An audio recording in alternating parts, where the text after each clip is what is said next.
Olá, tudo bem com você? Aqui quem fala é o professor Tiago Meneghel, professor de administração do Instituto Federal de Santa Catarina, Campus Lages. Na videoaula passada, nós estudamos a oferta. E nesta videoaula, nós vamos avançar um pouquinho no estudo sobre o preço de equilíbrio para entender a formulação do preço nos mercados. Para conversar sobre isso, convido você a caminhar comigo. Vamos lá?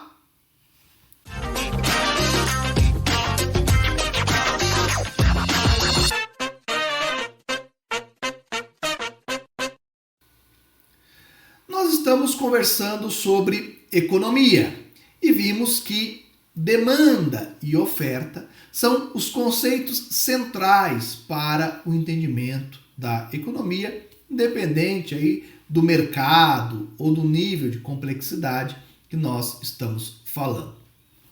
Em videoaulas anteriores, nós falamos sobre demanda, sobre variações da demanda, demanda elástica, inelástica, e na videoaula passada nós falamos sobre oferta. Nós entendemos que oferta é a quantidade de um produto que os produtores ou fabricantes desejam oferecer para a venda durante um determinado período de tempo para um dado nível de preço. Conversamos um pouco sobre isso e fomos até o entendimento do preço de equilíbrio, que é aquele ponto onde o gráfico da oferta encontra, o gráfico da demanda, onde a quantidade ofertada é igual à quantidade demandada a um determinado tempo e nível de preço. Mas agora, nessa videoaula, nós vamos falar um pouco mais sobre a formação do preço, porque existem aí algumas considerações importantes que nós precisamos fazer sobre essa questão do preço de equilíbrio. A primeira consideração é que nós temos esse gráfico, que foi visto na aula passada, onde nós temos uma curva de oferta e uma curva de demanda. Mas na videoaula onde nós estudamos a demanda, nós vimos que o gráfico da demanda pode ter variações. E então é óbvio nós entendermos que esse preço de equilíbrio ele também vai sofrer variações quando nós estivermos analisando gráficos, linhas, de demanda distintas. Então, verificamos aqui nesse exemplo que está na tela. Nós temos aqui uma linha da oferta, quantidade de oferta.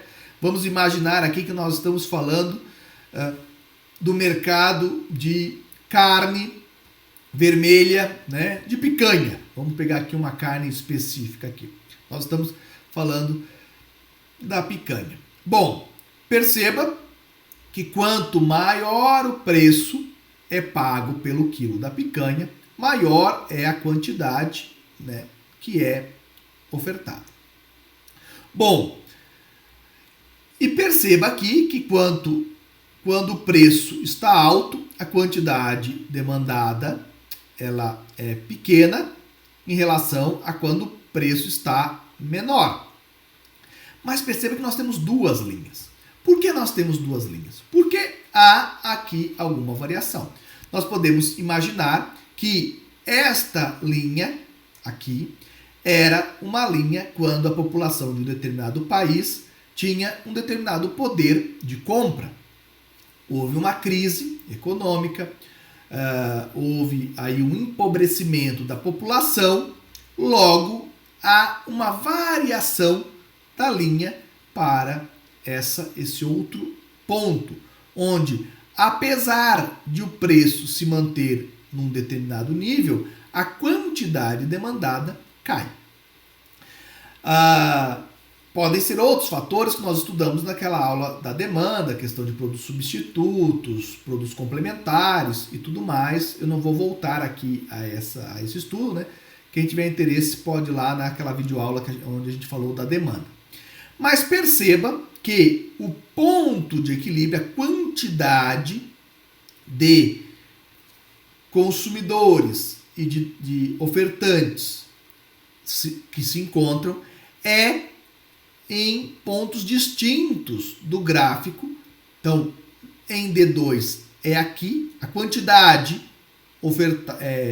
ofertada e demandada é neste ponto, e o preço de equilíbrio é esse.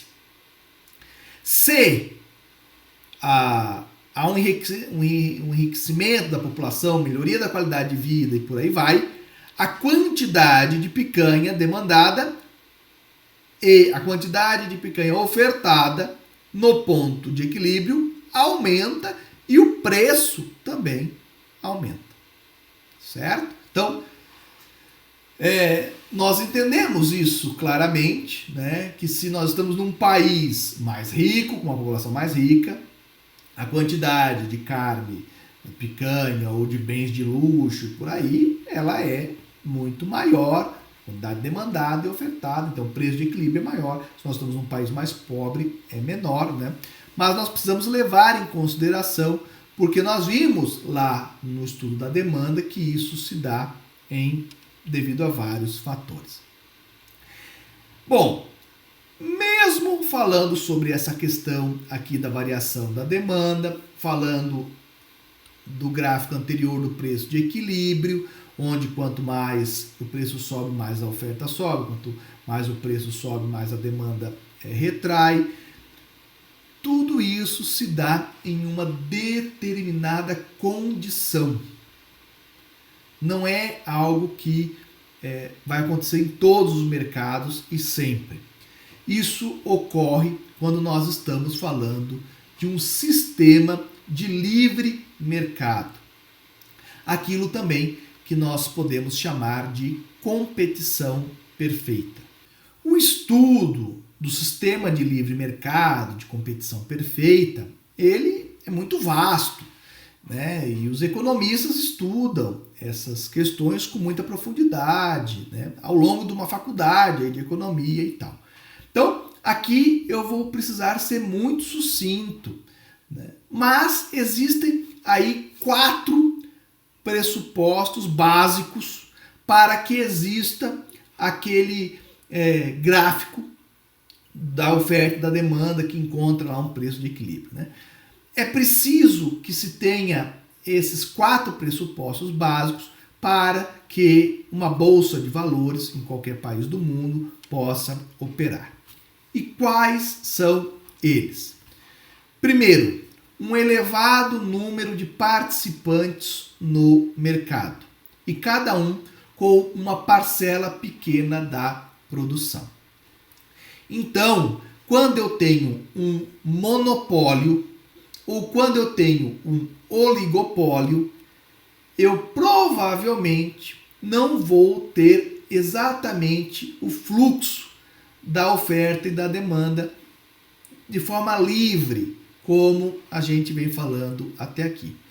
Se eu tenho apenas um fornecedor, né, vamos imaginar um determinado produto que ele tenha aí, seja dominado por um determinado agente. Vamos pensar aí eletricidade, que é concessão governamental, né? Então, o que acontece? Se eu tenho aí demanda por energia elétrica e por aí vai, só que só o governo ou só algumas empresas fornecem esse produto.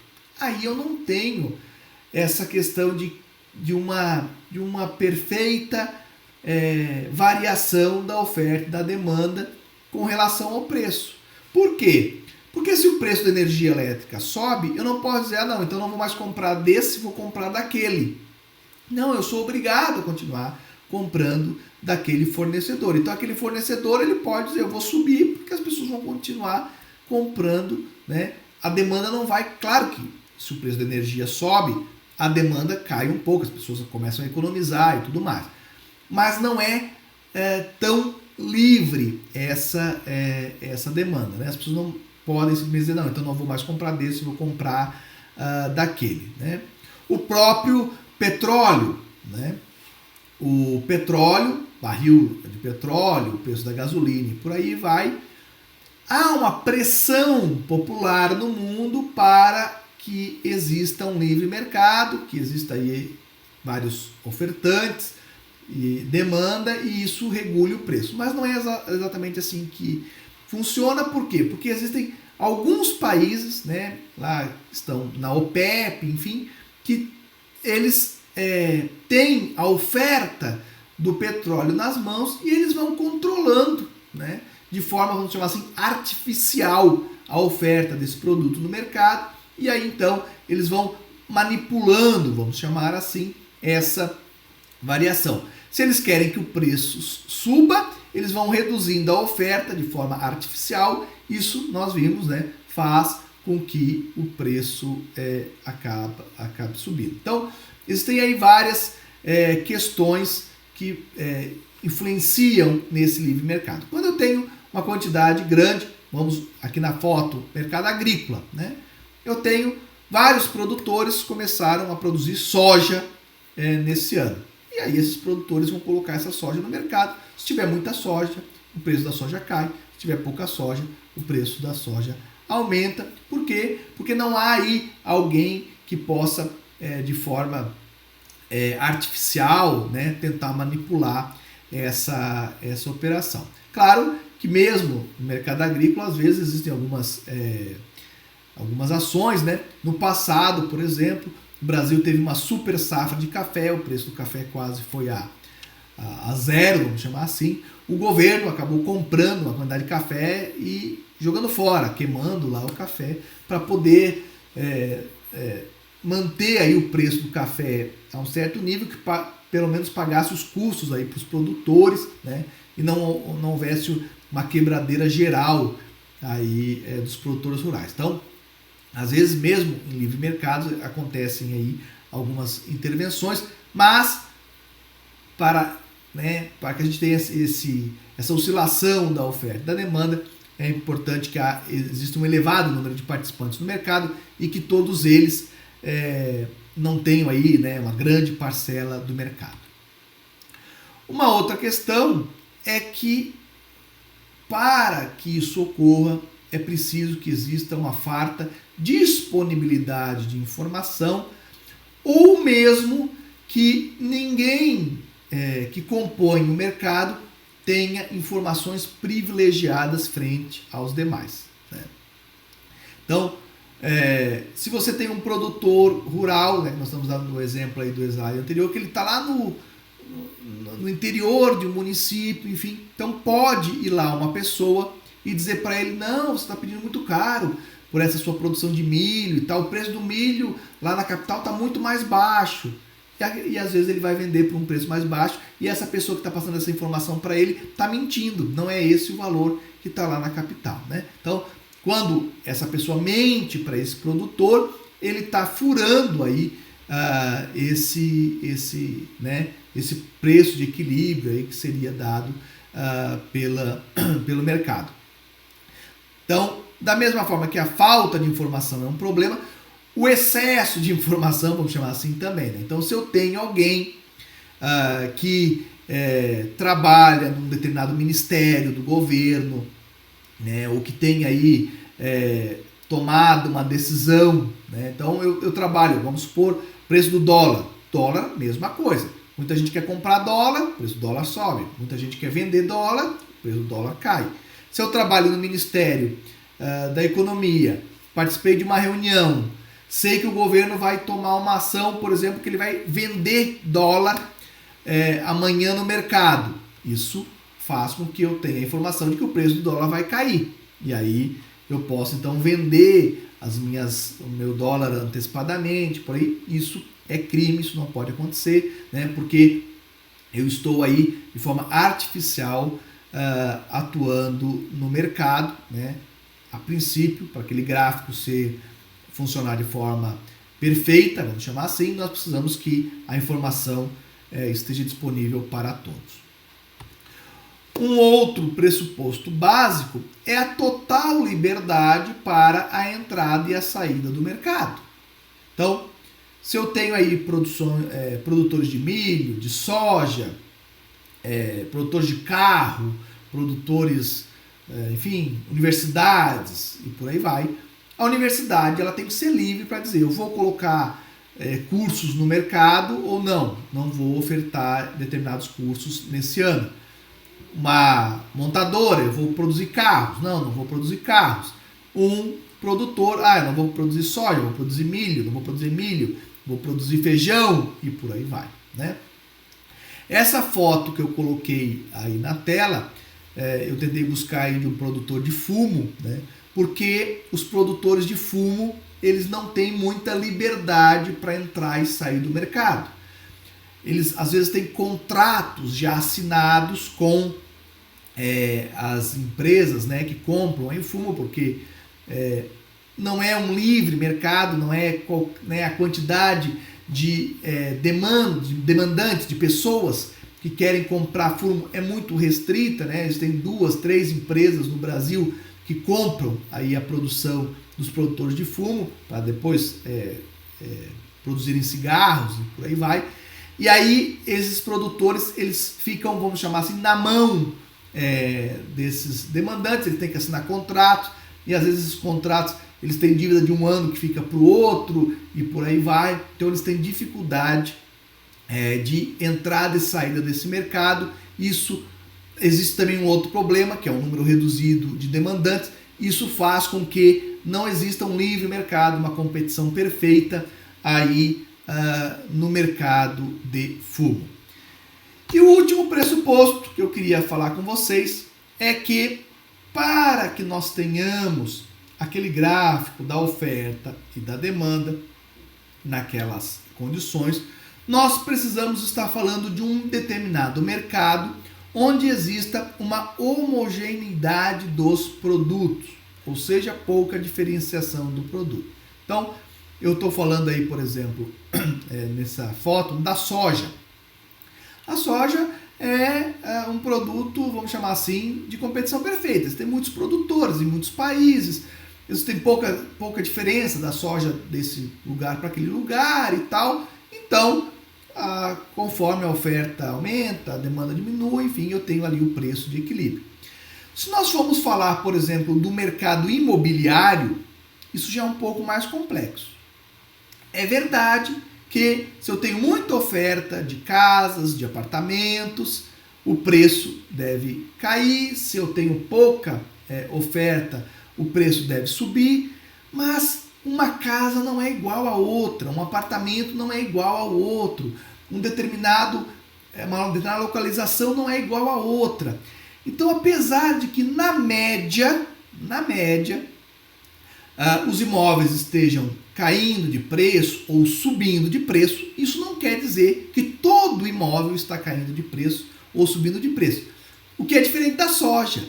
Quando a soja cai de preço, a soja caiu de preço. Não vai nenhum produtor dizer, não, mas a minha soja, eu produzi na minha fazenda e a minha fazenda tem um ar melhor que as outras fazendas e eu vou cobrar mais caro pela minha soja. Não, ele não vai conseguir fazer isso. A soja é um commodity e então ele não consegue essa variação. Já no mercado de imóveis, os preços em geral do aluguel, da venda cai e sobe em média, mas alguns podem, inclusive num período que o mercado está caindo, alguma localização, algum imóvel pode se valorizar e por aí vai. Por quê? Porque não há essa homogeneidade. Então, o gráfico, ali, aquele preço de equilíbrio já não se dá daquela determinada forma.